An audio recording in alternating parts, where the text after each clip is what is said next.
This week something from Mazda, the CX-70 with added pack.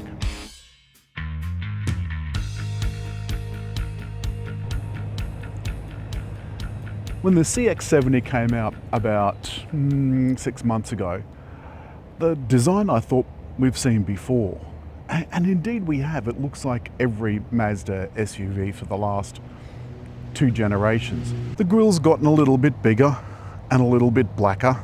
The headlights have gotten a little bit bigger. Now they're double stacked. And from the side, it's a big, impressive old chunk. There's the CX-30, CX-60, CX-70, CX-80 and CX-90. And the Zero proclaims an inline 6. Now you remember there was a move to V6s for a while. That's to make the engines a little bit smaller, a little bit shorter, and they fitted into smaller spaces. Apparently they don't need that anymore. But the back door is huge, and I do mean huge. We've got a manual pull-up shade and a vast amount of space. Now that pack I was telling you about outside includes this multicolour interior and this delicious caramel and black upholstery. And it's all suede and lovely. There's an additional vent, a couple of USB-C outlets, and another zone of air conditioning. And look, the outboard seats have heating. But that scratchy plastic for a $90,000 car is still quite scratchy. They've offset that with some suede panels. The sunroof is huge and operates from just above the heads of the rear passengers. Finally, with the seat set for me, look how much space there is. I could easily travel a very long distance in that. And you sit very, very high.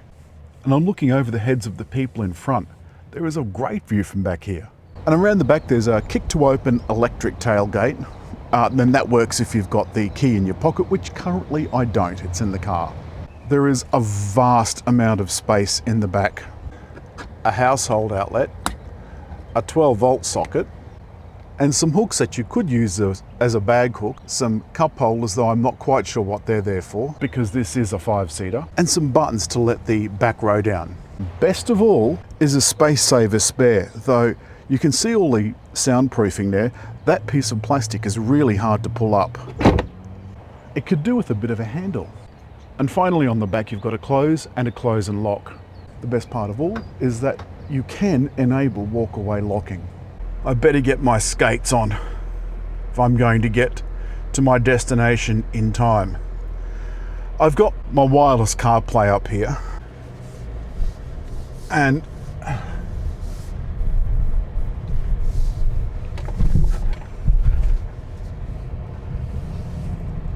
it's been a bit reluctant to come on.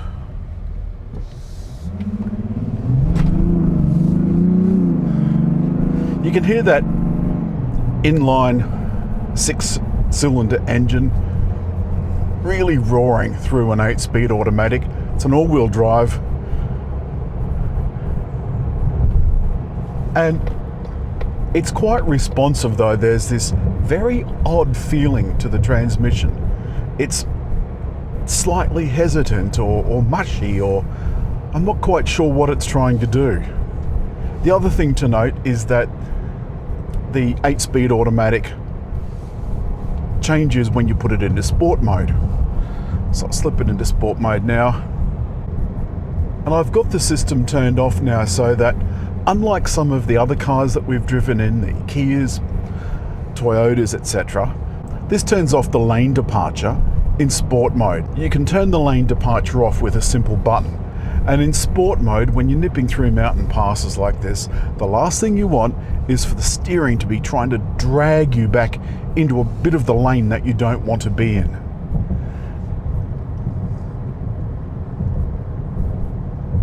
In the corners, you can feel quite a bit of heft. The steering's got a nice bit of weight to it, and it's very responsive. In fact, it's quite delightful, reasonably smooth. Then we get to the prices. It's between $75-ish and $85-ish thousand, and this two-tone pack with the lovely suede dash is $3,500. And you add on roads onto that, and that takes it up to a princely sum indeed. I do like the lovely wide screen. That's more or less an industry standard now. Most cars have got that. I've got a very wide head-up display, which is about here, and I've got a similarly wide full digital display in front of me.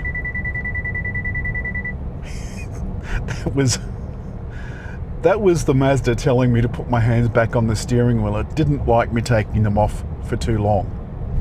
Fair enough. Then I want to talk about the engines themselves. There's two inline engines, a petrol and a diesel.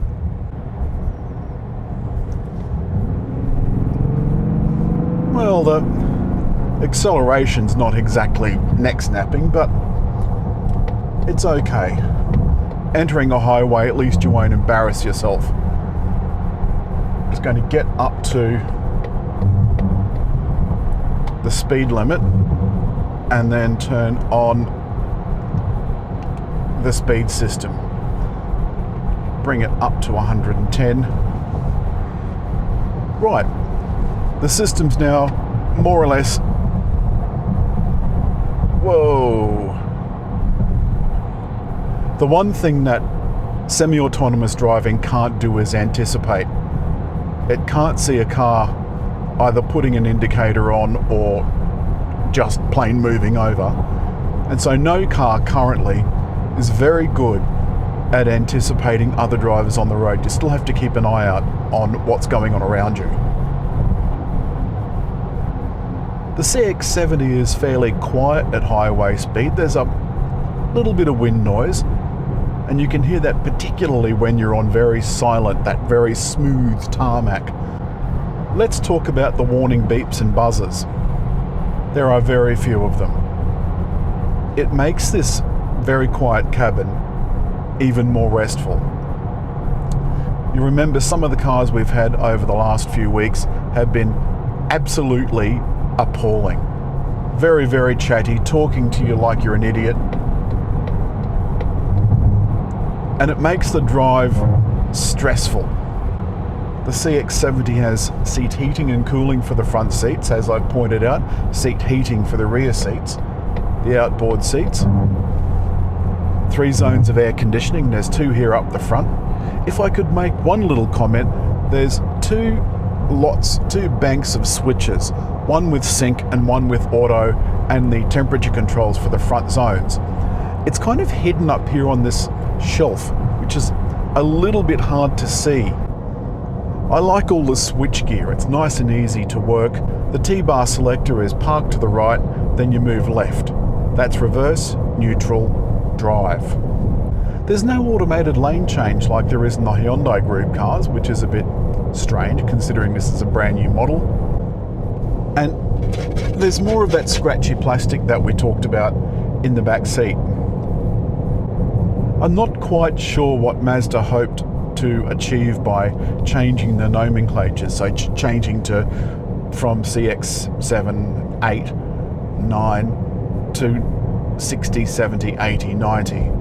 A couple of years ago they talked about premiumisation. They've also got rid of almost all the passenger cars. Now I'm in town in nano mode, driving like I think most people are going to drive this car.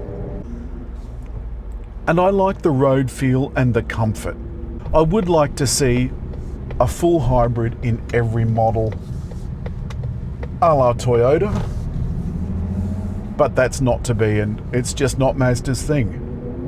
And EVs as yet are still beyond the reach of most people. What I am struggling with though is to see, and I'm guessing this is about 95,000 on the road with all of those extra costs, I'm struggling to see $95,000 worth of car. Mazda's currently number 2 on the charts, so I guess they're doing something right. That's all this week from Mazda's CX-70. It's a car I quite like, whether or not it is for me. It's a bit big and it's a bit too SUV-ish, but it's still very comfortable and very, very good for a long distance, and would make a great long distance tourer. As always, hit like, leave a comment, and just over on the round thing to subscribe.